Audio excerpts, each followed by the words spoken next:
In this video, I'm going to show you how to fix myAir app not working.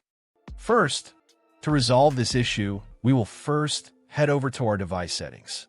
From here, scroll down and tap on General. Once you're in the General Settings tab, look for iPhone Storage option and tap on it. Over here, you can either search for the app or you can scroll down and look for it.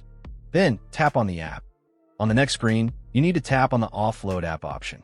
A confirmation pop-up will come up. Now tap on the Offload app option here. It'll take a bit for processing, and then a reinstall button will show up. Simply tap on it to reinstall the app.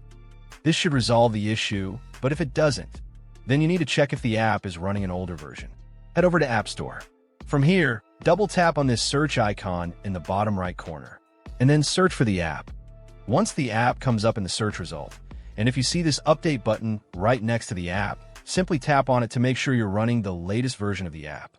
However, if you continue to encounter this issue, then you will need to completely reinstall the app, which usually resolves the problem. Head over to this screen the way we did before.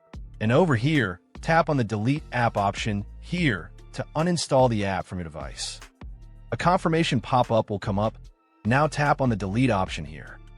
Once uninstalled, open up App Store and search for the app in the search bar.